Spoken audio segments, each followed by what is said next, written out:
souhaite la bienvenue à toutes et à tous. Je vous propose de bien vous installer pour passer cette heure avec nous de manière la plus confortablement possible.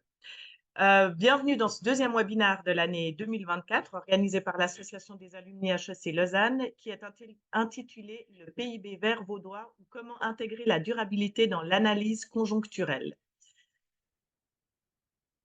Avant tout, je tiens à remercier nos partenaires principaux et surtout nos membres cotisants pour leur soutien qui rendent le travail de l'Association des alumni HEC Lausanne possible, ainsi que toutes ces rencontres et les événements organisés tout au long de l'année. Il est d'ailleurs encore temps de payer votre cotisation. Avant de passer à la conférence du jour, je profite de l'occasion pour vous annoncer que l'année 2024 continue d'être bien chargée. D'ailleurs, pour poursuivre cette année en beauté, nous aurons évidemment les clubs de Lausanne, Bâle, Zurich, Genève et Data qui vous attendent pour des after-work ou des after-work conférences, la visite privée de la maison de vente Piguet à Genève et son after-work networking à ne pas manquer, la soirée des alumni qui se tiendra le vendredi 7 juin à Nyon, à ne pas manquer non plus. Le trophée de golf annuel Christophe Pralon qui se tiendra le 27 septembre au golf de Beaumont. La conférence de John Antoniakis et Nicolas Bastardo à propos du charisme et des élections américaines à venir au mois d'octobre, ainsi qu'une nouveauté. Cette année, il y aura un atelier afin d'apprendre à captiver, embarquer et guider son audience avec Louis Becker, tout jeune diplômé HEC, et sans oublier évidemment les événements organisés par la CVCI, que ce soit à travers des workshops, des 5 à 7 ou des rencontres de chefs d'entreprise. Et ça, ce n'est que pour en citer quelques-uns. En plus de tous nos événements, il y a évidemment le magazine des alumni HEC, l'Alumzine, qui, à travers le projet Pioneers, discute le passé, le présent et le futur de la faculté HEC. Et last but not least, n'oubliez pas d'aller promener et découvrir notre plateforme Alumni HEC sur laquelle vous y trouverez évidemment toutes les informations de nos événements, le mentorat, les privilèges pour les membres et les cotisants et bien plus d'informations que vous ne pouvez imaginer.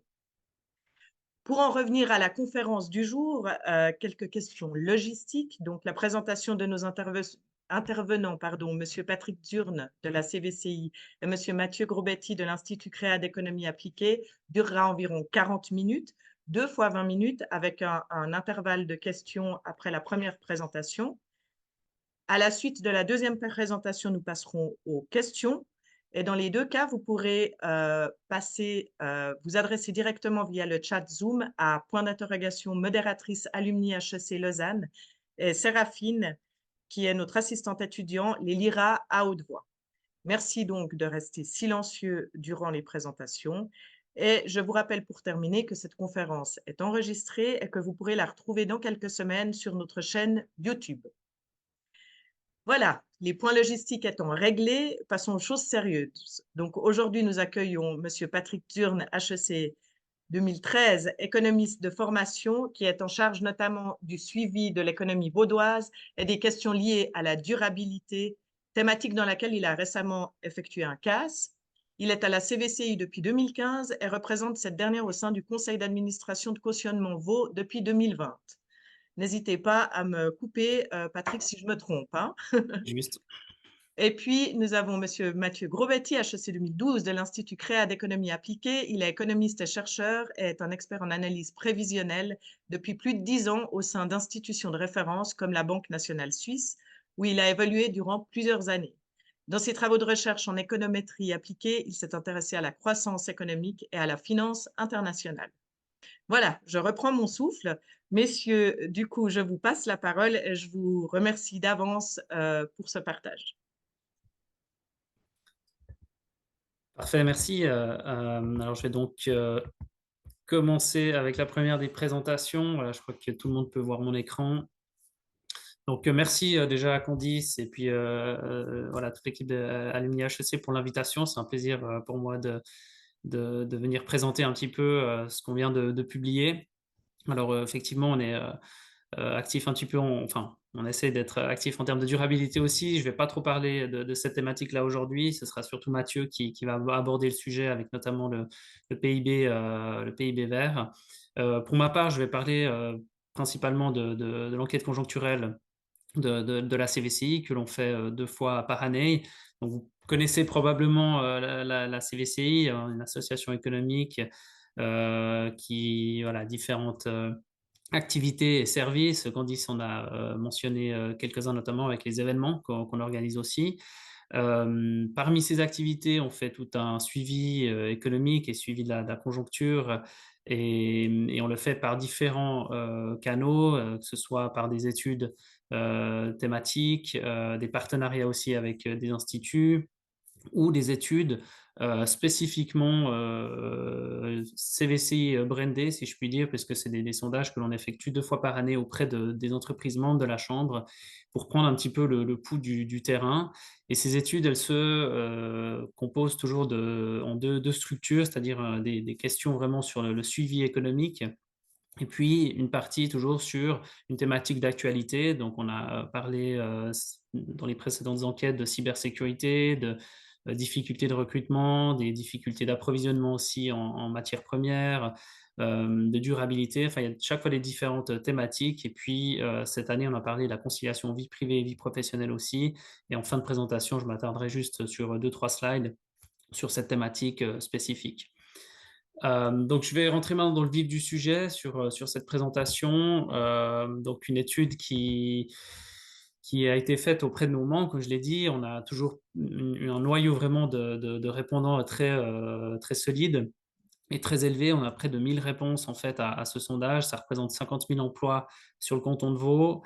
Et puis avec une structure qui bouge très peu en fait d'année en année, avec une proportion de 30% d'entreprises industrielles. C'est un petit peu plus que ce que l'on observe à l'échelle cantonale, hein. On a environ 20% d'entreprises du secteur secondaire dans le canton, mais c'est encore une fois un échantillon qui ne bouge très peu et qui voilà, reste d'année en année similaire et qui donne du coup une très bonne représentativité du tissu économique vaudois.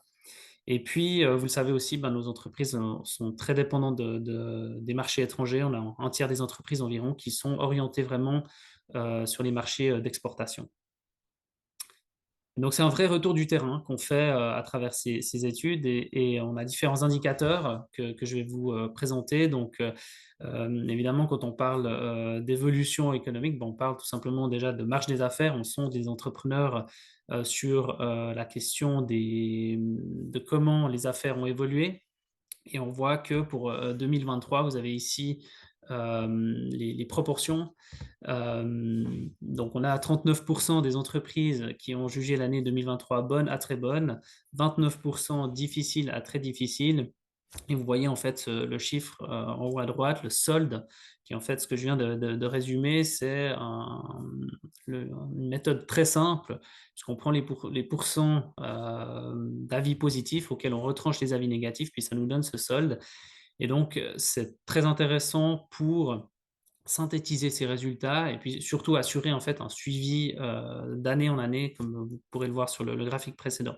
Mais grosso modo, ce qu'on constate déjà économiquement, c'est que l'année 2023 a été relativement favorable, relativement bonne, et que les perspectives pour 2024 s'inscrivent un peu dans la même tendance, avec là aussi un solde légèrement positif.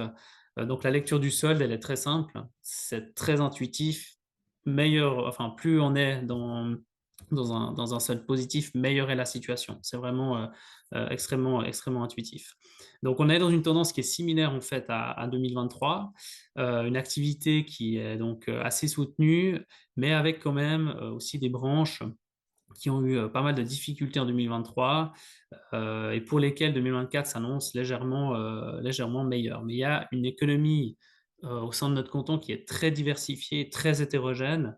Et on ne le voit pas là quand on présente un graphique global comme ça, mais c'est clair qu'il y a des disparités assez marquées entre le secteur secondaire et le secteur tertiaire notamment. Et je reviendrai là-dessus tout à l'heure. Et donc, je vous parlais justement un petit peu de l'intérêt à avoir cet indicateur consolidé, c'est qu'on a un suivi vraiment d'année en année. On voit maintenant si on prend un laps de temps plus large, à 15 ans environ, on voit très bien les différents cycles conjoncturels et cette marge des affaires qui aujourd'hui, en 2023 et 2024, est dans une tendance positive, même si on voit ralentissement un petit peu de l'activité par rapport à 2022 et puis le pic qu'on a eu, post-Covid. Hem, voilà un petit peu ce qu'on peut tirer comme, conclusion sur, cet indicateur de la marge des affaires. On peut faire le parallèle aussi avec, des chiffres plus macroéconomiques. Donc dans le cadre des travaux de la chambre, on collabore aussi à la publication du PIB vaudois, donc avec des estimations, trimestrielles. Et puis, pour 2023, on a, constaté une croissance économique de 1,2 et puis pour 2024 de 1,1. Donc on voit que c'est un peu cette même tendance qu'on observe quand on a, le retour des entreprises au niveau de la marge des affaires. Donc ça veut dire une activité quand même, bonne, une croissance, mais qui reste quand même une croissance assez molle. Si je reviens aux chiffres du PIB, c'est 1,1 de croissance prévue, pour, cette année 2024. C'est quand même en dessous de la moyenne des 10 dernières années. Donc on profite aussi, dans cette étude de faire des ciblages un peu plus, régionaux, parce qu'on a vraiment justement un échantillon, très poussé et présent dans l'entier du canton. Donc ça nous permet de voir un petit peu comment les différentes régions évoluent. Et c'est en fait cette carte, ces 2 cartes illustrent vraiment à quel point le canton est très, hétérogène et diversifié. C'est ce que je vous disais, en introduction, puisque, d'une année à l'autre et d'une région à l'autre, on a parfois des différences assez marquées, en termes d'évolution.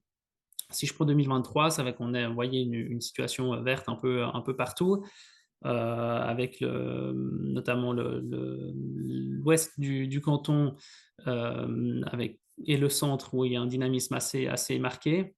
Et puis pour 2024, il y a des différences qui sont, là aussi, assez intéressantes à relever. On voit la région Jura nord-baudois typiquement où la tendance est plutôt négative.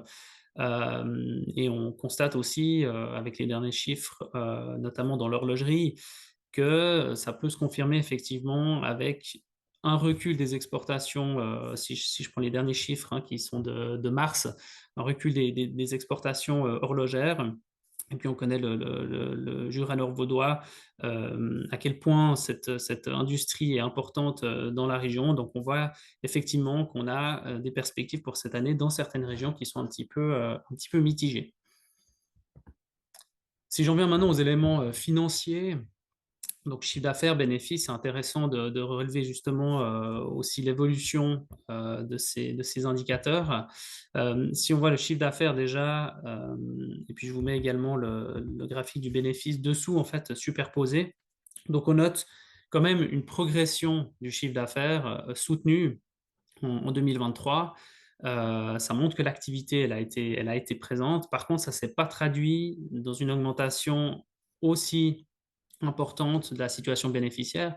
Donc là, clairement, on voit l'impact de l'inflation, hein, l'an passé qui a été, très élevé à plus de 2 en Suisse, qui est, historiquement très élevé, même si c'est, faible en comparaison de ce qu'on a pu observer dans la zone euro ou aux États-Unis.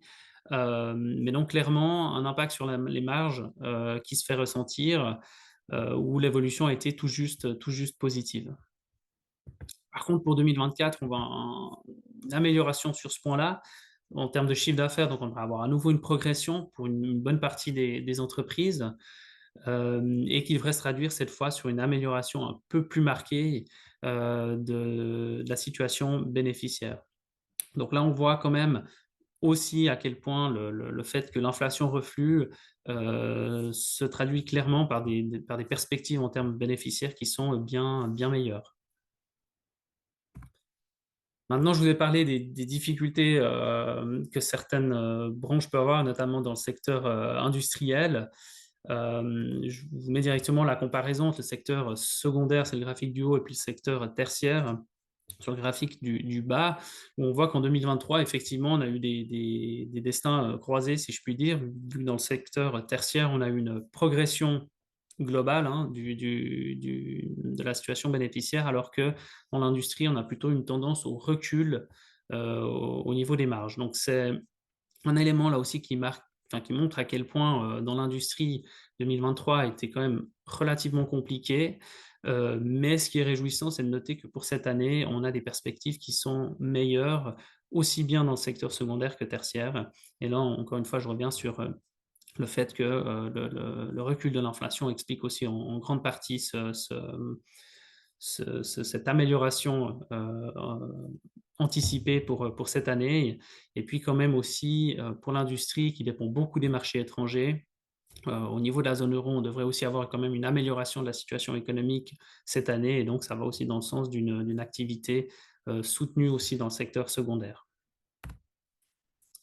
Là aussi, vous avez l'indicateur à nouveau sur une durée un peu plus large pour voir l'évolution de la situation bénéficiaire sur les 15 dernières années.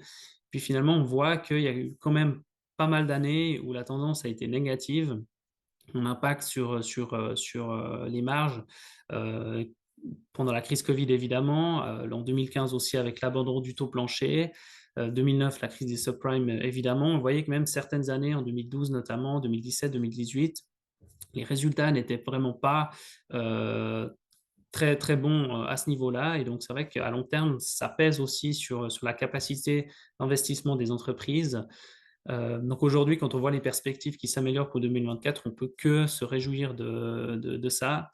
Et voilà, donc on est, vous voyez, avec ce solde de 16 dans une proportion qui est plus élevée que la moyenne des 15 dernières années. Donc ça, c'est à relever. Maintenant, ça ne se traduit pas encore par une augmentation des investissements, donc amélioration de la marge bénéficiaire pour cette année. Par contre, au niveau des investissements, vous voyez ici les perspectives pour 2024, donc avec les entreprises qui sont finalement autant à prévoir des investissements supérieurs à l'année précédente que d'entreprises qui prévoient de réduire leur investissement cette année. Donc, situation vraiment mitigée, ça nous donne justement ce solde de zéro, donc vraiment une activité totalement neutre en termes d'investissement. Et ça, c'est assez voilà, plutôt inquiétant dans le sens où on sait à quel point la capacité d'investissement est importante pour la recherche et le développement, pour l'innovation, pour le développement de l'activité. Donc c'est voilà, un élément qui vient un petit peu noircir le tableau, si je puis dire. Alors vous avez justement ce solde de zéro qu'on voit sur la courbe rouge tout à droite, cette courbe rouge, c'est la prévision d'évolution des investissements, comme on vient de le voir. Et là aussi, si on prend un peu du recul sur les 10 dernières années, on voit que bah, la moitié du temps, en fait, 5 années sur les 10 qui sont sous observation, eh ben, 5 années, on a eu une baisse des investissements de la part des entreprises.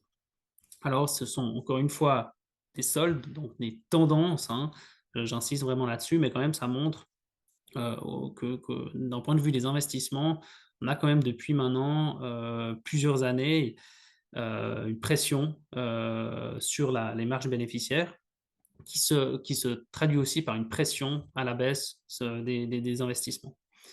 Et derrière cette courbe rouge, j'avais un histogramme avec le pourcentage d'entreprises en fait, qui investissent. On voit aussi qu'on a atteint un pic en 2022 et que depuis, on a un recul du pourcentage d'entreprises qui investissent. Donc, on a non seulement d'un côté moins d'entreprises qui investissent, mais aussi par entreprise des investissements qui sont moins importants, en tout cas pour 2024, qui sont finalement identiques à ce qu'on a pu observer l'année passée.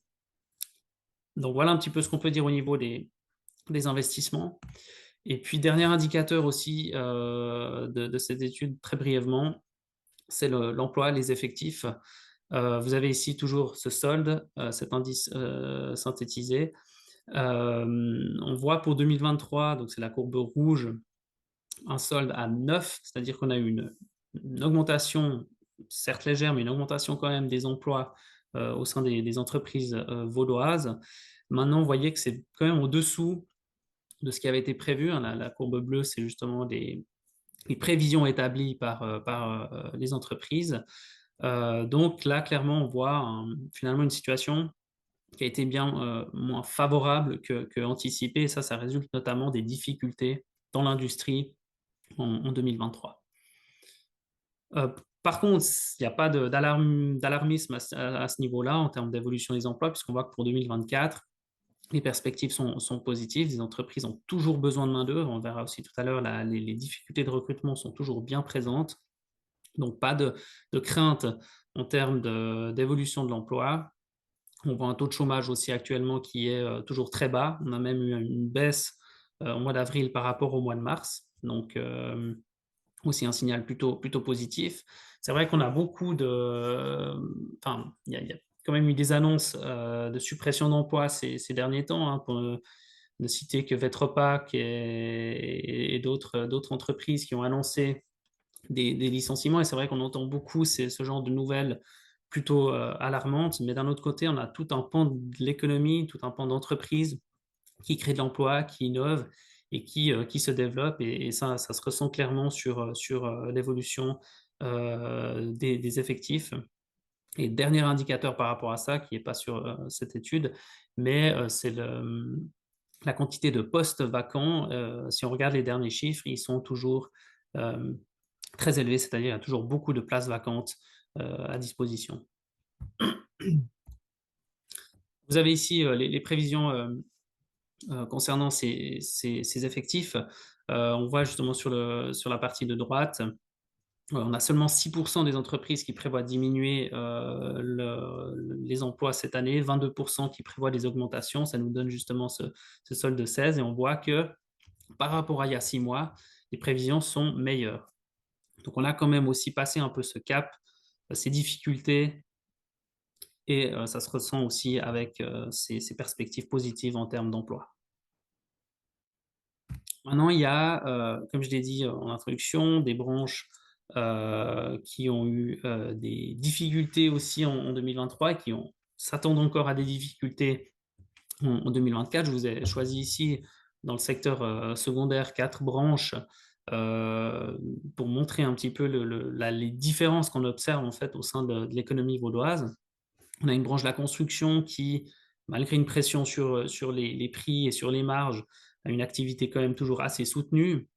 Il faut aussi distinguer dans la construction le gros œuvre, où il y a eu voilà, quand même un ralentissement, avec le second œuvre, où là, c'est une activité qui est en plein boom, avec notamment les rénovations énergétiques.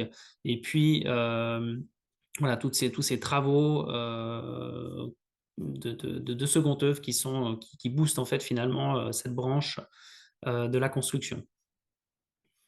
On a la chimie pharma qui est aussi importante dans notre canton, avec là aussi pas mal de différences au sein même de la branche, avec des entreprises qui s'en sont bien sorties, d'autres qui ont eu plus de difficultés, mais on voit que 2023, ça a été une année finalement pas très bonne pour les entreprises vaudoises de la chimie pharma. Par contre, pour 2024, vous voyez, on reste au niveau de l'indice un peu en dessous de zéro, mais on a quand même une amélioration prévue par rapport à 2023.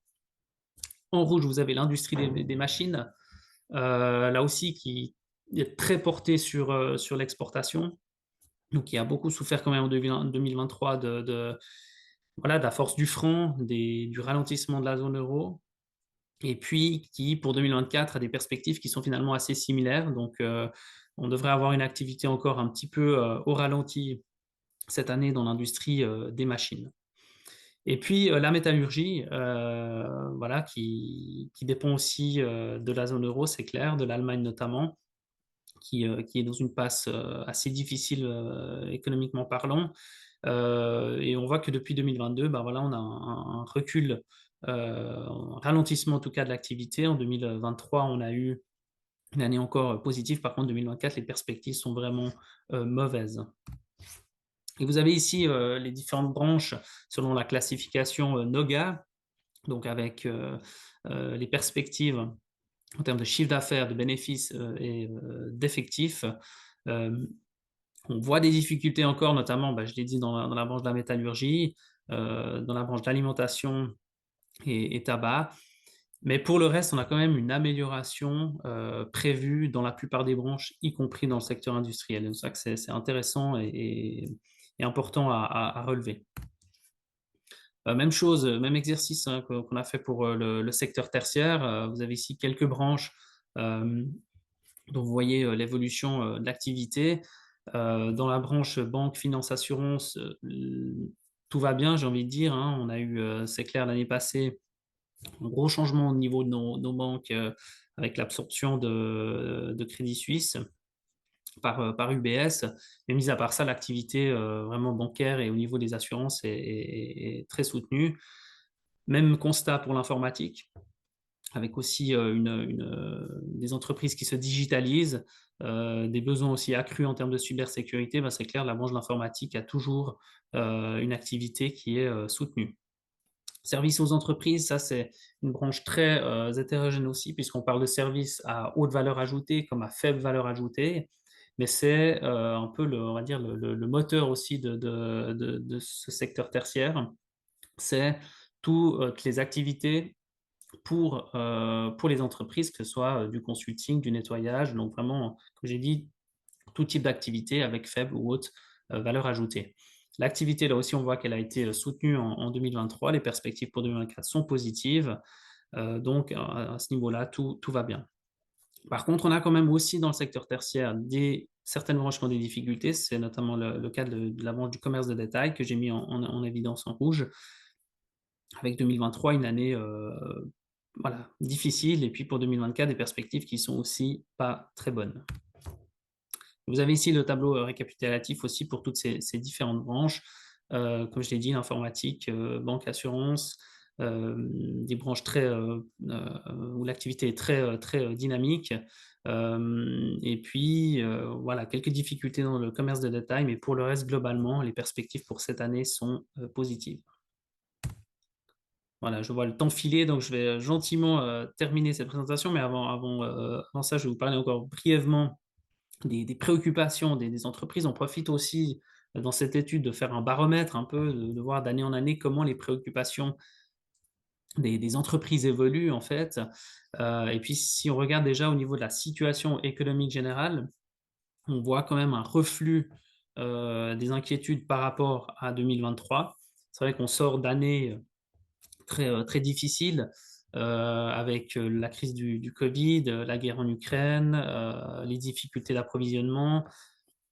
L'inflation évidemment, en 2023, c'était, un pic vraiment où, voilà, je ne sais pas si vous vous souvenez, mais il y a une année, on parlait, potentiellement de récession avec justement une inflation très élevée, des taux, directeurs des banques centrales qui étaient aussi, élevés. Heureusement, depuis la tendance s'est inversée. On voit que vraiment ce reflux de l'inflation, cette détente, en tout cas pour l'instant uniquement au niveau suisse, mais qui devrait suivre au niveau des autres banques centrales, mais cette détente sur les taux, font qu'aujourd'hui les entreprises sont un petit peu plus sereines par rapport à la situation économique. Maintenant, c'est vrai que le contexte géopolitique reste aussi très, compliqué, très tendu. On a effectivement beaucoup de conflits, notamment à l'international, mais on voit que finalement, dans l'activité des entreprises vaudoises, ça pèse pas forcément, très, très lourd. Vous parlez des difficultés de recrutement. Alors là, c'est quelque chose qui, déjà avant Covid a émergé. On a eu ensuite, pendant la crise, un peu une mise en sourdine de cette problématique, mais depuis, on voit que ces difficultés, elles sont vraiment structurelles. Elles sont là, elles concernent beaucoup d'entreprises, et puis elles sont, vraiment, toujours élevées. Et puis le niveau du franc suisse aussi, je voulais le mentionner parce qu'on voit que quand même depuis, 3-4 ans, les inquiétudes, alors certes restent, assez basses, mais quand même sont en recrudescence. Et c'est vrai que pour les entreprises industrielles qui sont en concurrence avec le reste du monde, la force du franc est un frein effectivement pour les activités. Alors on est loin encore de 2015-2016 quand, la BNS avait abandonné le taux plancher, mais quand même, on a cette recrudescence. Et voilà, la baisse des taux, la BNS a donné un petit peu d'air puisque le franc s'est un peu déprécié depuis le début d'année, mais quand même, ça reste une préoccupation pour un nombre important d'entreprises. Et puis, autre élément que je voulais mettre en évidence, c'était le prix des matières premières.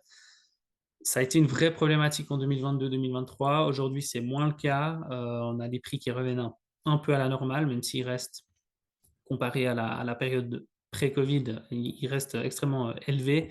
Mais quand même, c'est devenu aussi une crainte qui est beaucoup moins mise en avant par les entreprises. Vous voyez ici, c'est les principales en fait, préoccupations selon le secteur d'activité. On voit que les difficultés de recrutement, elles touchent aussi bien l'industrie que les services. Et puis ça touche aussi bien la main-d'œuvre qualifiée comme non qualifiée. On voit qu'au niveau du prix des matières premières, je vous disais que c'est en baisse, mais quand même dans l'industrie, c'est toujours un tiers des entreprises environ qui sont préoccupées par ce niveau des prix des matières premières. Et puis, le niveau du franc suisse, vous voyez, c'est surtout dans l'industrie, évidemment. Et là aussi, c'est environ une entreprise sur cinq, donc c'est aussi des proportions qui sont importantes. Et puis la cybersécurité aussi, alors c'est clair, plus présente dans le secteur tertiaire, mais on voit une émergence de cette inquiétude, et on sait que notre pays est malheureusement une cible privilégiée des hackers, et ça ne devrait pas s'estomper au cours des prochaines années. Vous avez toujours ce même graphique, mais cette fois avec la taille d'entreprise. Là, c'est aussi intéressant de voir les différences, notamment dans les difficultés de recrutement, où les grandes entreprises de plus de 100 collaborateurs sont 60% à avoir des difficultés. Donc, on voit que c'est une vraie problématique pour elles. Et puis, j'en viens justement en fait sur la question de la conciliation vie privée, vie professionnelle pour terminer. Et ça fait le lien en fait un petit peu avec ce que je vous montrais sur les difficultés de recrutement, parce qu'aujourd'hui, les entreprises font beaucoup pour déjà justement fidéliser la main-d'œuvre et attirer aussi des nouveaux talents, parce qu'on sait que les difficultés sont extrêmement présentes. On fait un monitoring sur ces thématiques, on essaie de le faire de manière assez régulière. Et je vous ai montré l'évolution, en fait, on avait déjà abordé cette thématique en 2006, vous voyez, ça date, et puis en 2017 également. On voit que sur les dernières années, on a quand même une hausse des entreprises qui prennent des mesures pour concilier vie privée et vie professionnelle. Par rapport à 2006, on a une nette augmentation. Donc, on voit vraiment un changement de paradigme vraiment au sein des entreprises.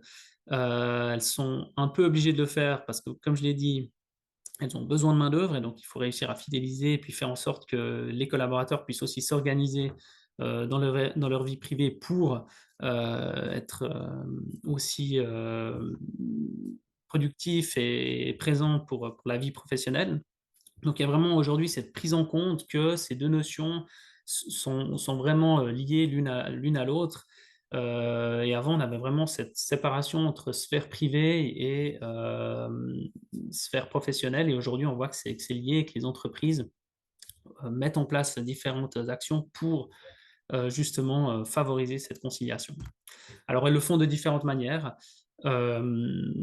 Principalement, aujourd'hui, les entreprises offrent la flexibilité du temps de travail, la possibilité aussi de travailler à temps partiel. Alors, ce qui peut paraître paradoxal quand on a besoin de main-d'œuvre et qu'on devrait plutôt avoir une tendance à avoir un maximum de temps plein, mais ça permet aussi d'attirer des personnes qui travaillent peu ou pas actuellement, d'augmenter le temps partiel. Donc ça, c'est aussi quelque chose qui est beaucoup mis en place par les entreprises. Le télétravail, bien évidemment, hein, qui a pris aussi un boost avec le Covid. Et puis après, il y a différentes actions, vous voyez, qui sont listées, qui sont mises en place par les entreprises. Vous avez la distinction entre les grandes et les plus petites structures, et on voit forcément que les grandes entreprises ont plus de moyens, plus de possibilités aussi en termes d'organisation du travail pour offrir ces différentes mesures pour concilier vie privée et vie professionnelle. Mais on voit vraiment un catalogue de mesures qui est très varié, puis qui montre à quel point aujourd'hui on a cette flexibilité qui est mise en place dans beaucoup d'entreprises. Et dernier point, quand même, parce que probablement vous savez, mais une initiative cantonale a été déposée pour instaurer un congé parental de 34 semaines, financé comme actuellement pour les congés maternité et paternité, c'est-à-dire via les APG. Et puis, ben, on a quand même voulu savoir si au sein des entreprises, c'était quelque chose qui était souhaité ou non. On voit que les proportions sont assez importantes, puisqu'on a près de 2 tiers des entreprises finalement qui ne souhaitent pas l'instauration d'un tel congé parental.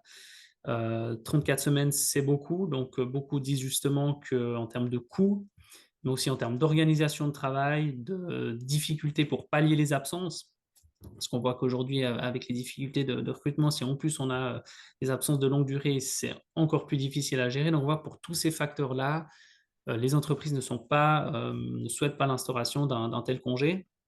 Pour nous, c'est important de le savoir justement, de prendre le pouls du terrain, de savoir un petit peu dans quelle tendance on va et qu'est-ce qui est souhaité par les entreprises et aujourd'hui, on voit que cette flexibilité offerte, vraiment dans notre système libérale où on laisse la possibilité aux entreprises qui le peuvent de mettre en place des mesures, c'est quelque chose qui convient, qui marche bien et qui est souhaité par une large majorité, d'entreprises donc voilà, c'est intéressant aussi à relever.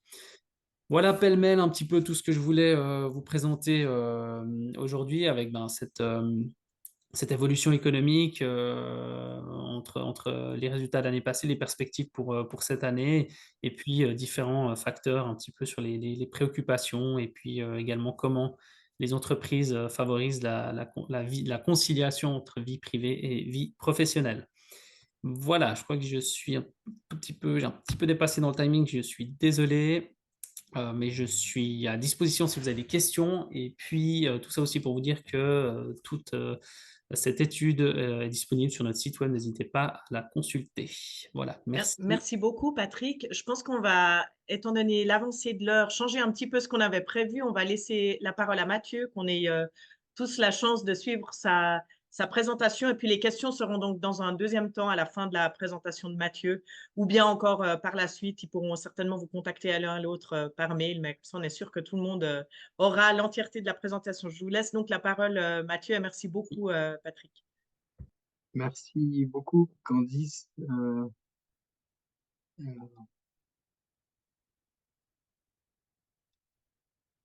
Bonjour à toutes et à tous et merci beaucoup à l'équipe de Alumni HEC pour l'invitation et de me donner l'opportunité au CREA, à l'Institut CREA de présenter ce projet du PIB vert vaudois. C'est un projet qu'on a initié avec la professeure Kenza Benima depuis un moment déjà. Les résultats sont relativement préliminaires, beaucoup reste à faire, donc n'hésitez pas à envoyer des questions, vos suggestions, vos commentaires, ça sera très utile et tout ça est le bienvenu. Euh, avant de passer au PIB vert, j'aimerais poser la question suivante. Pourquoi encore le PIB? Et ben, la réponse est simple, Patrick l'a très bien expliqué. La conjoncture, suivre la conjoncture, c'est absolument fondamental pour les entreprises pour prendre les bonnes décisions. Et le PIB, c'est un indicateur qui permet de mesurer en termes monétaires la production de biens et services dans une économie sur une période donnée et permet de suivre la conjoncture, l'évolution conjoncturelle.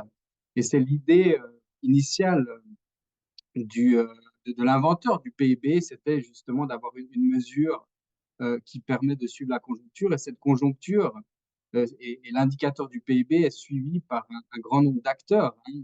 On a vu avec Patrick, les fêtières de l'économie comme la CVCI produisent un PIB vaudois, parlent de conjoncture, les banques centrales également, hein, utilisent le PIB, l'évolution de la croissance du PIB pour rationaliser leurs décisions politiques monétaires. Les gouvernements également hein, sont très attentifs à l'évolution du PIB. Ça leur permet de préparer leur budget, d'anticiper les recettes fiscales.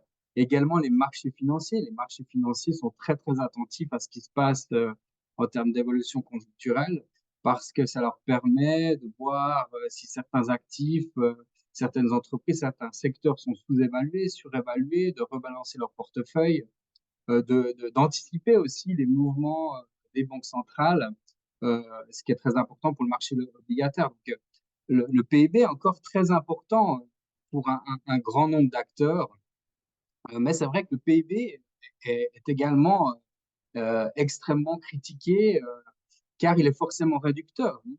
Les critiques les plus récurrentes qu'on peut voir, c'est que le PIB ne mesure pas la qualité du système de santé, la qualité du système éducatif. Déjà dans les années 60, Kennedy en parlait. Il ne mesure pas, il ne prend pas en compte la qualité de vie. C'est une mesure imparfaite du bien-être parce que il ne prend pas en compte, il ne mesure pas comment les revenus sont distribués dans l'économie. Et puis un aspect central et qui focalise parfois les critiques liées au PIB, c'est qu'il ne prend pas du tout en compte les aspects liés à la durabilité.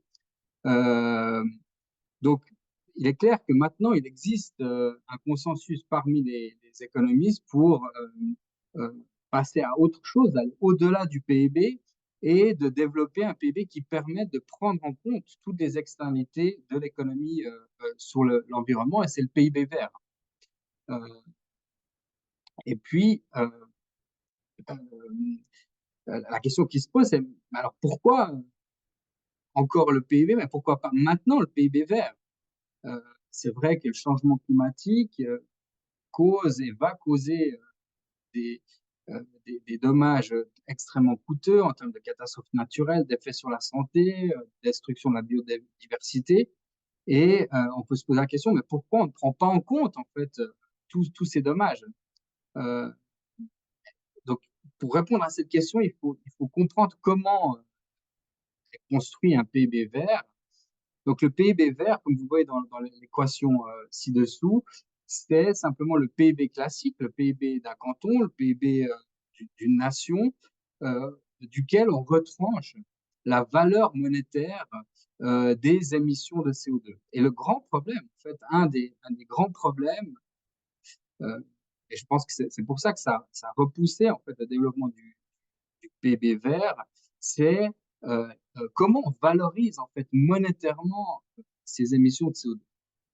Le gros problème, c'est le prix, coût, c'est ce qu'on appelle le coût social du carbone, lié à ces émissions monétaires, parce qu'il faut valoriser monétairement en fait, ces émissions pour les intégrer dans le PIB qui est une valeur monétaire, hein, c'est exprimé en francs. Et comme j'ai dit, le premier problème, c'est quel coût social du carbone utiliser.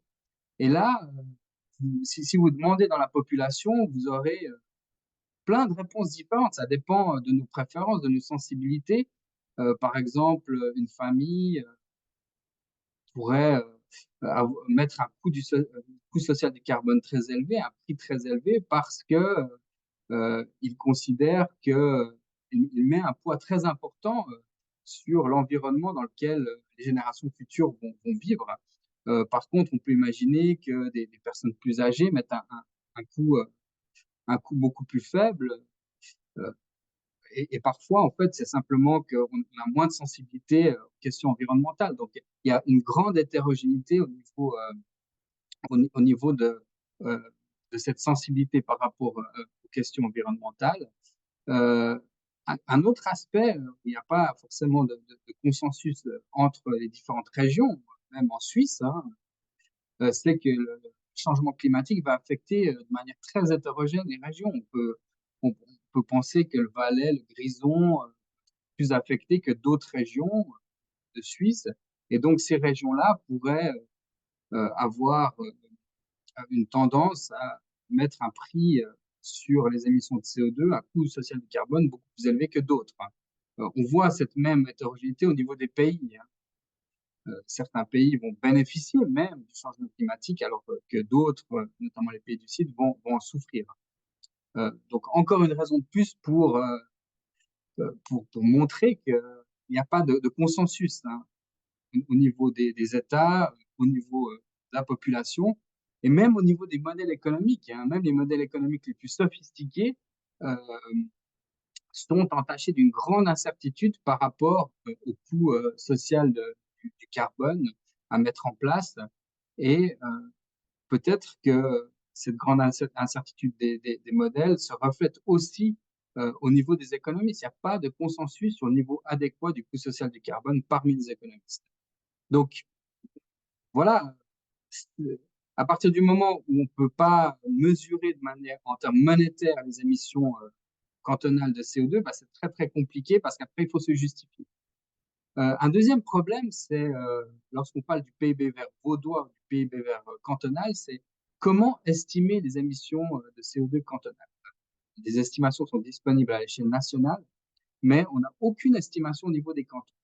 Et donc, le projet, euh, l'aspect innovatif du projet, c'est de développer une méthodologie qui permette d'avoir des estimations des émissions de CO2, des émissions de gaz à effet de serre à l'échelle cantonale. Donc, maintenant, je vais passer le reste du temps à parler du PIB PIB vert vaudois. Tout d'abord, je vais vous parler de la méthodologie qu'on a développée afin de mesurer les émissions de CO2 à l'échelle cantonale, et notamment dans le canton de Vaud. Ensuite, je vais aborder le coût des émissions de gaz à effet de serre et je vais vous montrer le PIB vert vaudois, les résultats qu'on obtient. Ensuite, je vais décomposer les émissions de gaz à effet de serre entre les différents acteurs de l'économie vaudoise, à savoir les acteurs économiques, hein, les entreprises et les ménages. Et ensuite, pour terminer, je vais faire une comparaison intercantonale. Je vais vous montrer où se situe le canton de Vaud en termes de durabilité par rapport aux autres cantons suisses. Donc, la méthodologie qu'on a développée, elle suit l'approche de la production, c'est-à-dire que le PIB vert vaudois va être décomposé suivant l'approche de la production. Tout d'abord, le PIB classique, hein, qui est le premier terme ici, euh, est estimé selon l'approche de la production, c'est-à-dire qu'on va estimer la valeur ajoutée brute, c'est-à-dire la valeur économique qui est générée par chacun des secteurs, et on va prendre la somme. Donc, ça va nous donner en fait le PIB classique vaudois. Et dans une deuxième partie, en fait, on va estimer les émissions générées par les acteurs vaudois, les ménages et les entreprises, et on va mettre un prix sur ces émissions. Maintenant, quel est le prix, hein? Je vous ai expliqué tout à l'heure que c'était extrêmement difficile de trouver un prix en fait qui soit communément accepté. Donc là, on va suivre l'approche d'Antine et ses co-auteurs de IFORES qui prennent la taxe CO2 actuellement en vigueur comme coût social du carbone.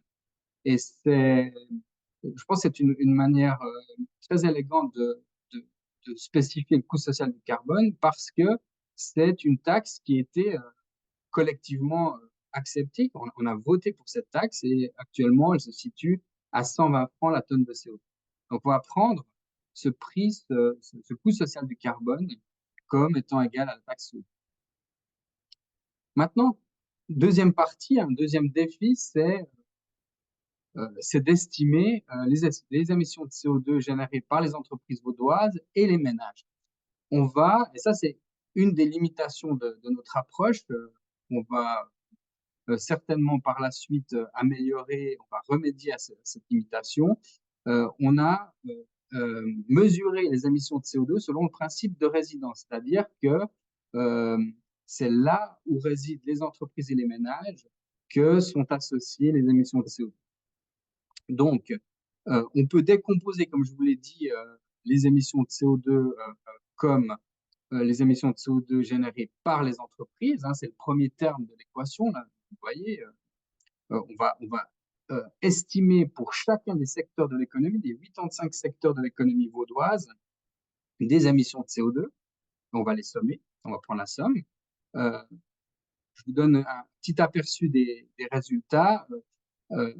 63% des émissions totales en 2022 sont générées par les entreprises. Donc, ça fait à peu près 2 tiers des émissions de CO2 qui sont attribuées aux entreprises, à l'économie, et 1 tiers aux ménages, 20% pour les transports et 17% pour le chauffage. Alors, comment on a obtenu ces estimations? Donc, on a créé un modèle où, pour chacune des composantes, hein, émissions des entreprises et des ménages, on a déterminé certains facteurs qui expliquent les émissions de CO2. Pour les entreprises, le premier facteur, c'est un facteur technologique, c'est l'intensité carbone du secteur. Hein. C'est-à-dire plus les entreprises dans un secteur donné utilisent d'énergie en fait fossile, plus par unité de valeur créée, plus l'intensité carbone est élevée. Donc ça c'est un facteur d'ordre technologique. Et le deuxième, c'est le niveau en fait d'activité du secteur. Plus le niveau d'activité est élevé, plus étant donné que l'intensité carbone est toujours positive, plus ce secteur, ces entreprises vont émettre du CO2. Pour les ménages, c'est la même chose. On a pour les émissions générées par le transport, on a comme premier facteur explicatif des émissions. Est-ce qu'il y a une question? Pardon? Non? OK. Comme premier facteur explicatif pour les émissions générées par les ménages dans les transports, c'est l'intensité carbone des véhicules, c'est-à-dire le nombre, c'est la quantité de CO2 émise par kilomètre parcouru.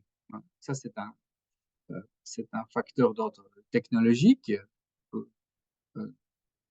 C'est clair que les voitures à essence émettent plus de CO2 que les voitures électriques, par exemple. Et donc, un canton qui aurait beaucoup plus de voitures électriques aurait une intensité carbone des véhicules, un parc des véhicules moins intensif en CO2. Donc ça, c'est un facteur d'ordre technologique. Le deuxième facteur, c'est un facteur d'ordre plutôt comportemental. C'est la distance parcourue par les habitants, en moyenne sur une année. Et le dernier facteur, c'est la population, la croissance de la population. Et donc, on va utiliser ces différents facteurs pour estimer les émissions de CO2 générées par le transport des ménages. Pour le chauffage et le logement des ménages, c'est la même chose.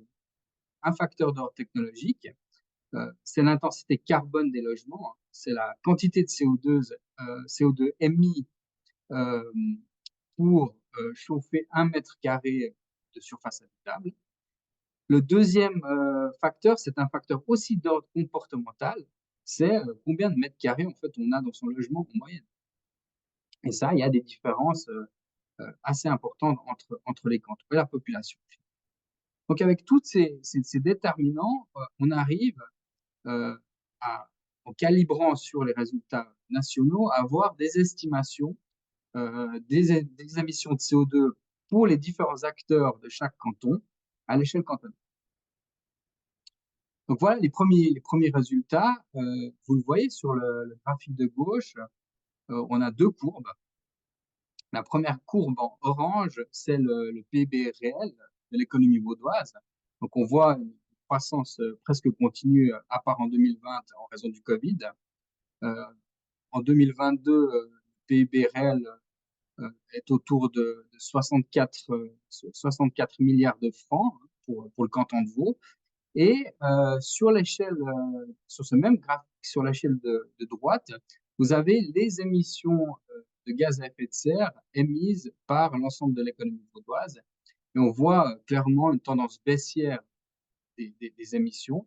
Et on voit un découplage, ce qui est une très bonne nouvelle, c'est-à-dire que l'économie croît, mais cette croissance n'induit pas une augmentation des gaz à effet de serre. Au contraire, on a une diminution des gaz à effet de serre. Donc un découplage entre l'évolution de l'économie vaudoise et les émissions de gaz à effet de serre. Maintenant, on a estimé ces émissions de gaz à effet de serre comme étant égales à environ 4,6 millions de tonnes d'équivalent CO2, ce qui nous donne, en fait, en termes de coût monétaire, c'est à peu près un demi-milliard, un peu plus d'un demi-milliard en 2022. Et donc, grâce à cette évaluation monétaire, on peut simplement retrancher les 63,4 milliards de francs générés par l'économie en général. On peut retrancher le demi-milliard et on arrive à un PIB vert de 62,8 milliards. Donc, on voit que les coûts externes sont quand même relativement faibles.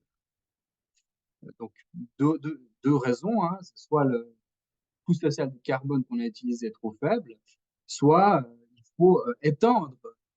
Peut-être c'est le vrai coût, mais une des limitations de notre approche, c'est qu'on ne prend pas en compte les émissions de CO2 générées par les importations de l'économie. Et au niveau suisse, ça représente 60% des émissions.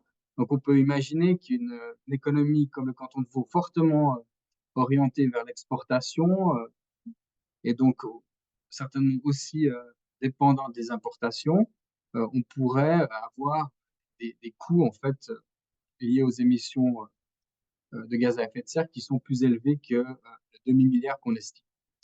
Donc voilà, c'était la question que je posais. Est-ce qu'on a une sous-estimation des coûts externes, une surestimation du PIB vert? Il faudra encore qu'on affine la méthodologie et qu'on intègre encore d'autres d'autres éléments dans l'analyse pour déterminer, pour avoir une réponse claire à cette question. Et donc, de manière générale, c'est une bonne nouvelle. On a un découplage entre l'évolution de l'économie et les émissions de CO2.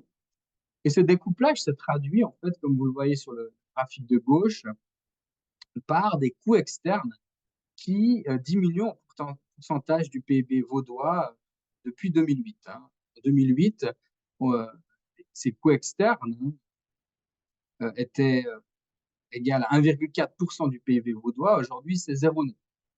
Donc, c'est une bonne nouvelle et c'est finalement la conséquence du découplage.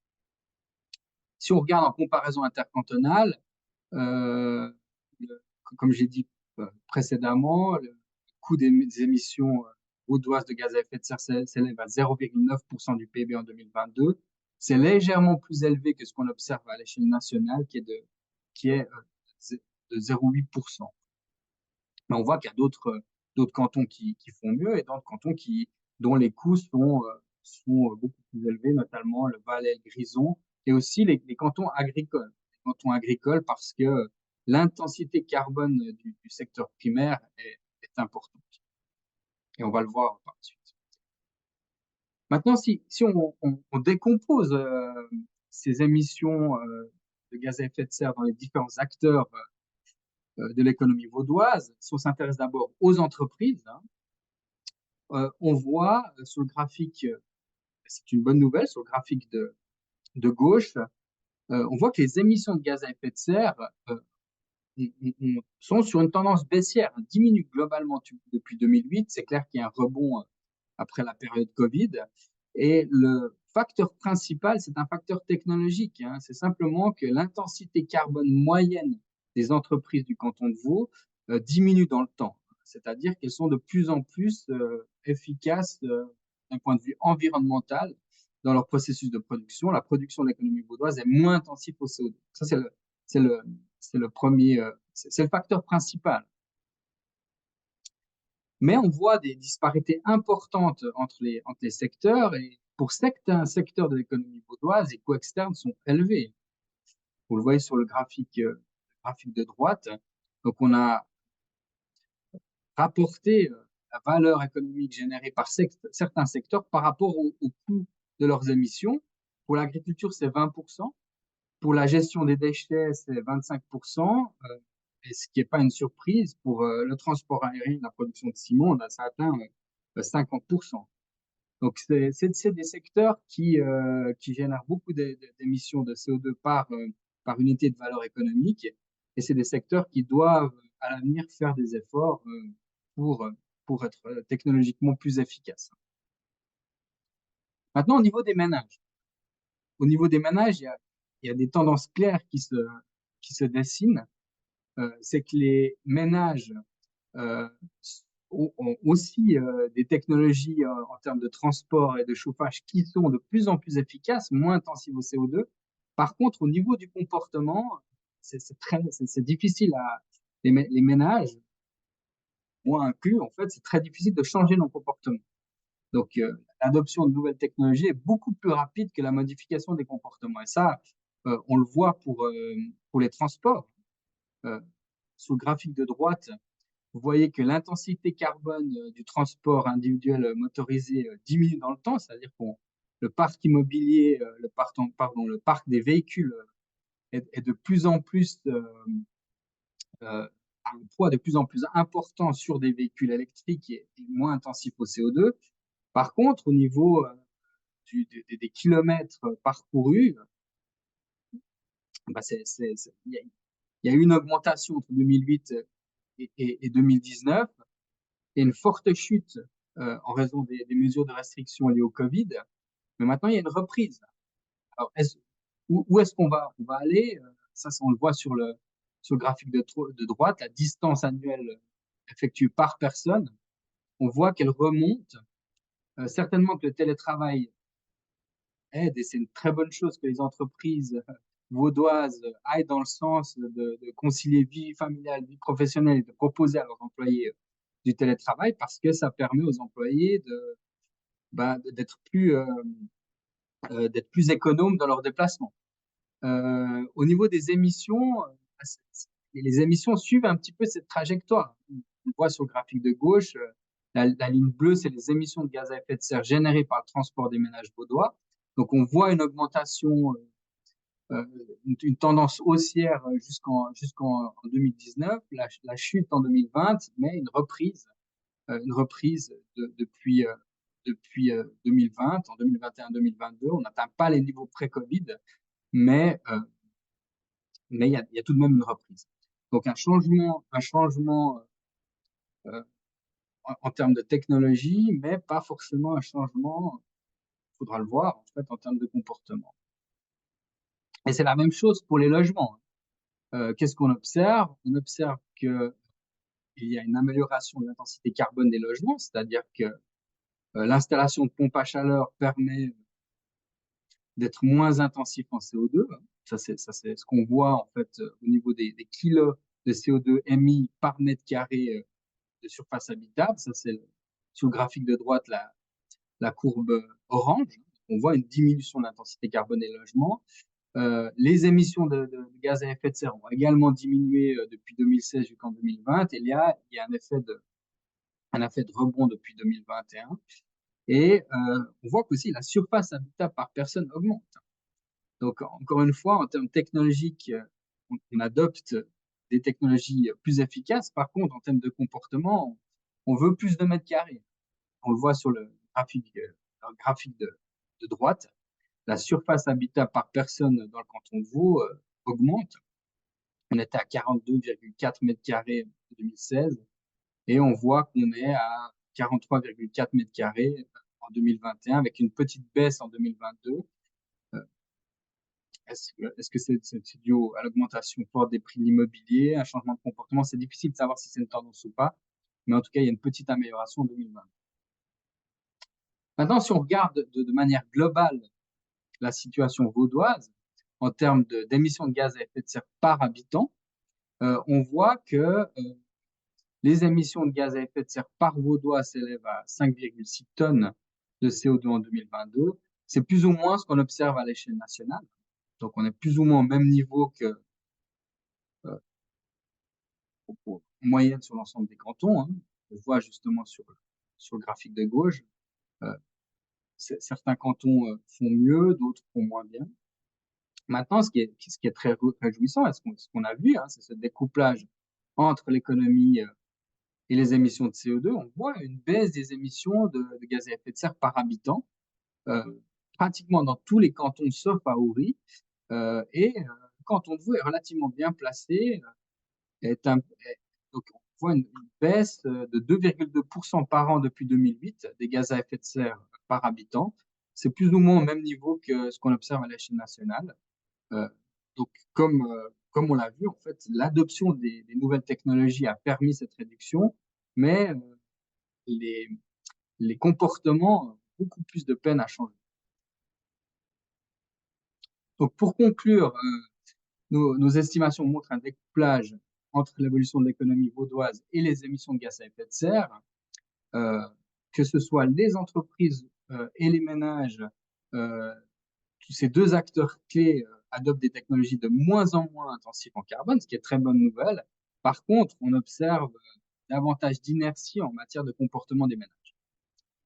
Notre estimation du PIB vert vaudois est probablement surestimée et il faudra étendre l'analyse sous plusieurs aspects. Il faudra prendre en compte les émissions liées aux importations vaudoises. Il faudra aussi identifier l'impact monétaire d'autres conséquences liées au changement climatique, comme plutôt aux émissions de gaz à effet de serre, comme les polluants atmosphériques, sur la santé des Vaudoises et des Vaudois. On pourrait adopter l'approche qui a été proposée par Burgin et les co-auteurs de IFORES. Et il faudra aussi mieux mesurer l'intensité carbone des entreprises vaudoises, par exemple en passant par des enquêtes. Et je pense que ça sera tous ces éléments feront qu'on aura un PIB vert vaudois qui sera de meilleure qualité, mieux estimé et qui permettra en fait de mieux rendre compte de la réalité à la fois économique et environnementale du canton. Voilà, je vous remercie pour votre attention. Je ne sais pas s'il y a des questions, que ce soit pour Patrick ou pour moi. Alors, merci beaucoup Mathieu, merci beaucoup Patrick. Je sais qu'il est déjà 13 heures. Si vous avez encore un peu de temps, on va prendre quand même des questions. Ceux qui doivent partir, ben, on se réjouit de vous revoir une autre fois et vous pourrez voir la fin sur notre chaîne YouTube. Mais merci beaucoup parce qu'on a vu en fait deux approches de présentation qui ont attrait à l'économie vaudoise, mais qui sont quand même très différentes. Euh, on a d'un côté cet indice conjoncturel qui existe depuis très longtemps, qui est quand même bien rodé, je pense, dans l'exécution, dans les questions, etc. Et d'un autre côté, ce PIB vert qui est en développement, comme Mathieu a dit, ben, il y a encore des points sont peut-être surestimés, sous-estimés, bien estimés, etc. Donc ma question avant qu'on lance un petit peu les questions qui ont été envoyées, c'est bah, comment on lit en fait ces deux types d'indices, cet indice conjoncturel avec le PIB vert? Est-ce que vous voyez un rapprochement justement pour avoir une vue un peu plus globale de cet indice conjoncturel en prenant en compte le côté vert? Alors, la question est plutôt pour moi ou pour Patrick? Plutôt pour moi. En fait, c'est vraiment adressé aux deux. Comment chacun dans votre travail, dans vos analyses, est-ce qu'il y a un rapprochement possible avec ce que fait l'autre pour avoir une image peut-être un peu plus holistique de la situation vaudoise? Alors, Alors, ce qui je est sais pas. intéressant dans le modèle développé par Mathieu, c'est d'essayer de prendre le maximum de critères en lien avec la durabilité et d'intégrer ça dans l'analyse économique. Nous, de notre côté, alors c'est vrai qu'on a essayé, on a interrogé aussi les entreprises sur la durabilité, mais pour nous, c'est difficile de coupler ces deux éléments. En tout cas, ouais, c'est assez compliqué à faire et le développement de modèles comme Mathieu propose, ouais, c'est intéressant et c'est une solution, mais je ne sais pas si nous, on peut réussir à l'intégrer après dans notre suivi économique. Mais par contre, je trouve que c'est hyper intéressant et c'est très complémentaire. Et ce qui est intéressant, c'est que le modèle, il est appelé à s'améliorer, à se développer de toute façon avec le temps. Donc, c'est intéressant. Et ouais, mais j'ai beaucoup apprécié en tout cas la présentation, puis de voir justement aussi le découplage entre croissance, émissions de CO2. Donc voilà, mais après c'est vrai que pour nous c'est difficile peut-être d'intégrer ça dans l'analyse comme ça sur le terrain.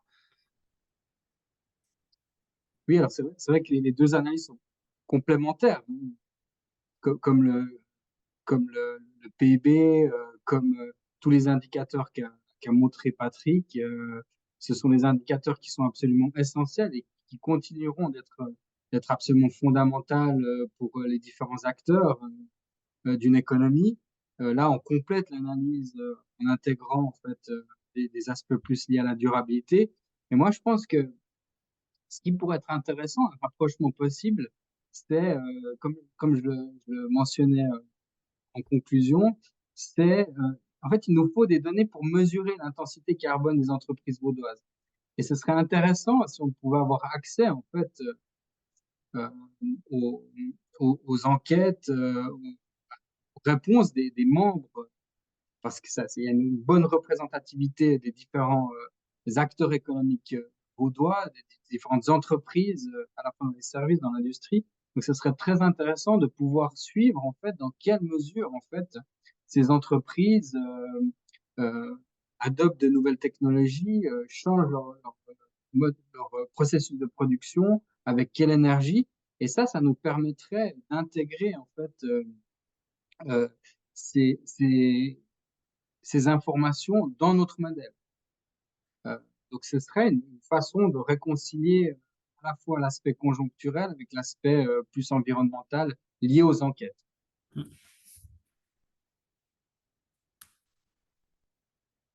Parfait, mais merci beaucoup. Mathieu, est-ce que je peux vous demander d'enlever votre présentation Oui, comme bien ça, sûr, on peut pardon. faire les deux en gros, surtout dans l'enregistrement, c'est bien. Euh, Merci beaucoup. Sur ça, je vais laisser la parole à notre modératrice Séraphine qui va quand même si vous avez encore 5-10 minutes, vous poser les questions qu'elle a reçues. Merci Séraphine. Merci Laetitia, merci aux deux intervenants, c'était très intéressant. J'ai reçu plusieurs questions de la part de l'auditoire. Je pense par souci de temps, j'en sélectionne quelques-unes. La première, concernant votre intervention, Patrick, Frédéric se demandait si la volonté de transmettre son entreprise dans les 5 ans serait un indicateur. Peut-être qu'il pourrait un petit peu plus élaborer sa question, si nécessaire. La question, elle est simplement dans les indicateurs futurs des entreprises. On pose souvent la question aux entrepreneurs de leur futur et c'est un bon indicateur de l'état de l'économie, les gens qui pensent à transmettre ou pas, ou acheter pour montrer l'indication de long terme. Parce que quand on a beaucoup de gens qui arrivent à la fin d'un cycle et qui veulent vendre, ça veut dire qu'il y a un moment de remous dans l'économie et c'est un indicateur qui me paraît important. Oui, effectivement, c'est intéressant. C'est pas des données qu'on a à disposition et qu'on demande aux entreprises, mais c'est vrai qu'on pourrait effectivement réfléchir à leur poser la question. Euh, Après, sur la transmission, la reprise d'entreprise, on a constaté aussi à travers d'autres actions que c'est un marché assez difficile, assez opaque, dans le sens où voilà, les personnes qui souhaitent remettre leur entreprise ne le communiquent pas forcément, restent assez soucieuses que ça se fasse dans un niveau de confidentialité élevé. Donc, c'est des données aussi qui sont assez difficiles ouais, à récolter. Et c'est vrai que quand on voit les statistiques un peu générales sur le nombre d'entreprises qui sont amenées à être vendues au cours des 5 ou 10 prochaines années, on a toujours des statistiques qui sont assez importantes. Mais après, c'est difficile de concrètement de retrouver ça dans les questions qu'on pose aux entreprises. Nous, on avait mis en place des ateliers de transmission. Je fais une petite parenthèse vraiment rapide pour aider en fait les entrepreneurs à remettre leur entreprise et à ce qu'ils anticipent surtout pour le faire. Et puis on s'est rendu compte que c'était vraiment difficile, que c'était vraiment un peu un marché qui se faisait sous le radar et qui était difficilement perceptible. Donc, mais par contre, ça pourrait être intéressant une fois de sonder un petit peu et puis quand même de poser la question aux entrepreneurs, quelle est la proportion, enfin, nous, ça nous permettrait de savoir quelle est la proportion effectivement d'entreprises à remettre dans les 5 prochaines années, par exemple. Ouais. Merci beaucoup. Ensuite, on va passer aux questions concernant votre intervention, Mathieu. David a posé plusieurs questions. Est-ce qu'il aimerait que j'en sélectionne une ou est-ce que vous aimeriez sélectionner, vous, la question la plus importante? Parce que je pense qu'on n'arrivera pas à les poser toutes.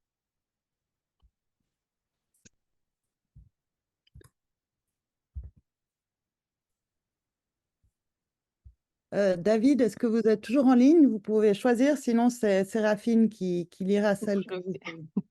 Super. Oui, j'ai peut-être la question, la deuxième question que j'ai posée, c'est oui, il a été fait le choix de prendre les gaz à effet de serre comme élément de calcul de coût social pour l'intégrer dans le PIB. Je trouve un peu réducteur, parce qu'on parle beaucoup toujours de CO2, mais il y a énormément d'autres facteurs, notamment les flux physiques, les coûts services, les services gratuits rendus par la nature qui aujourd'hui n'ont pas besoin de technologie. Et puis que si la dégradation de la nature devrait continuer à évoluer, on devrait substituer ça par des technologies qui pourraient être mesurées comme une augmentation du PIB, mais en réalité, c'est plutôt inflationniste, vu qu'avant, on n'avait pas ces coûts et que c'est des nouveaux coûts qui viennent arriver. Donc, comment avoir une approche multicritère? Puis finalement, est-ce qu'un seul indicateur, c'est la bonne méthodologie? Un indicateur corrigé plutôt que plusieurs indicateurs. Oui, je vous rejoins complètement. Cet indicateur du PIB vert vaudois est réducteur et l'est d'autant plus actuellement parce que il y a tout un tas de coûts, de dommages à l'environnement qu'on ne prend pas en compte, notamment tout ce qui est destruction de la biodiversité. Mais encore une fois, ce qui est très difficile, c'est de mettre un coût. une valeur monétaire. Et je pense que c'est d'autant plus difficile avec la biodiversité. Je pense qu'avec les émissions de gaz à effet de serre en termes de CO2, c'est plus facile parce que on peut finalement le coût social du carbone, c'est tous les c'est c'est l'ensemble des dommages causés dans le futur euh, escomptés aujourd'hui en termes monétaires pour une tonne de CO2 émise. Donc on a un peu une définition en fait en termes de biodiversité, c'est pas peut-être que vous allez mettre un coût qui est énorme. Il y a toujours ce problème en fait de quel coût mettre. Avec le coût social du carbone, on a au moins des modèles, même s'ils sont imparfaits, qui nous permettent d'avoir un coût social du carbone et qui intègrent en fait tous les dommages futurs escomptés aujourd'hui euh, en- en- à travers le modèle qui intègre à la fois le climat et l'économie. Mais je vous rejoins complètement, euh, quel que soit l'indicateur vert économique, il va de toute manière être réducteur. De toute manière. On pourra toujours le critiquer, mais je pense que c'est un premier pas, en fait, et, et on va intégrer, en fait, au fur et à mesure, d'autres éléments qui nous paraissent importants, comme la destruction de la biodiversité causée par l'activité économique de l'homme. C'est évident.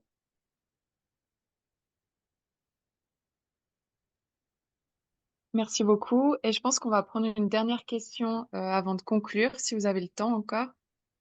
Ça serait sur, Adrien vous pose une question sur les calculs des émissions vaudoises. Est-ce que ceux-ci prennent en compte les importations? Et il se demandait également si la baisse des émissions serait donc due en partie expliquée par la délocalisation de certaines parties de la production. Alors non, et ça c'est une des limitations importantes du modèle, de la méthodologie actuelle, c'est qu'on ne prend pas en compte les émissions liées aux importations vaudoises. C'est-à-dire que l'idée à terme, c'est de soustraire les émissions causées par les exportations et d'additionner en fait les importations de façon à avoir euh, finalement une approche d'empreinte carbone qui est utilisée. Ça demande un petit peu plus de développement de faire ça, mais c'est tout à fait possible et c'est ce qu'on va faire. Euh, et par rapport à la délocalisation, alors il est possible que certaines. Alors, faudrait voir quel type d'activité. Est-ce que c'est les activités les plus polluantes qui sont parties du canton de Vaud ou pas? Ça demande un peu plus d'analyse. Mais ce qui est sûr, c'est que de manière globale, en fait, on voit une croissance de l'économie vaudoise. Peut-être qu'il y a eu des délocalisations, mais elles ont été remplacées par l'arrivée de nouvelles entreprises sur sol vaudois. Donc, on voit une croissance de l'économie vaudoise avec une diminution des émissions de CO2 dans le canton de Vaud. Et de manière générale, on voit ce découplage euh, indépendamment de délocalisation importante ou pas. Donc, je ne sais pas si j'ai répondu à la question. Merci beaucoup. Le temps passe vraiment vite, mais une toute dernière question pour conclure et qui s'adresse à vous deux, à chacun d'entre vous, c'est qui concrètement utilise ces différents indices et dans quel but? Alors, si je prends de notre côté par rapport à ce qu'on publie, ben, et Mathieu l'a expliqué aussi en introduction de sa présentation, il y a au niveau du monde économique, des chefs d'entreprise et puis de différents instituts, la nécessité de savoir ben, comment l'économie évolue, puis quelles sont les perspectives, quel est aussi un peu le climat de consommation, quelles sont les perspectives vraiment établies par les entreprises. Et ça, je pense que oui, les entreprises sont très intéressées à découvrir aussi ce que leurs pairs pensent de la situation. Et puis pour nous, c'est vrai que ça donne c'est important aussi d'être au plus proche des préoccupations des entreprises, puis de faire remonter aussi ça auprès des politiques si besoin. Et dans nous, en tant qu'association économique, là je parle pour nous, la CVCI, bah, c'est de défendre la prospérité et des conditions cadres optimales pour les entreprises. Donc, de pouvoir savoir quelles sont leurs problématiques, les défis qu'elles rencontrent, ça nous permet après derrière de le faire par des actions concrètes et puis des discussions sur le plan plus politique après. Et puis pour le PIB vert, je pense que le PIB vert s'adresse aux mêmes acteurs, hein, que ce soit les acteurs de l'économie vaudoise, les entreprises, les gouvernements également, et puis nous, citoyens, en fait, d'être informés en fait au niveau de l'évolution des gaz à effet de serre ou des conséquences en fait de l'activité économique et la consommation des ménages. C'est très important en fait d'avoir un monitoring à la fois de l'économie mais aussi de l'environnement. Donc je pense que ça s'adresse en fait aux mêmes acteurs. Bah, sur ça, je vous remercie énormément. Donc, Patrick Zurn de la CVCI et Mathieu Grobetti de l'Institut Créa HEC Lausanne. Je pense que vous êtes joignables sur LinkedIn facilement s'il y a d'autres questions. Donc n'hésitez pas. Je vous remercie de tout cœur pour votre temps, pour votre partage d'expertise. Je remercie Candice d'avoir tout organisé parce que c'est elle qui fait que tout tombe en place. Séraphine, notre assistante étudiante en master ici à HEC, qui s'est occupée de la modération des questions. Et merci à tout le monde pour votre présence. Je vous rappelle le prochain gros événement, c'est le vendredi 7 juin, soirée des alumni à Nyon, cadre très décontracté, donc n'hésitez pas à nous rejoindre à ce moment-là. Donc merci beaucoup et je vous souhaite à tous une très bonne suite de journée. Merci beaucoup. Merci À beaucoup. bientôt. Merci. À bientôt. Au revoir. Bonne journée. Merci.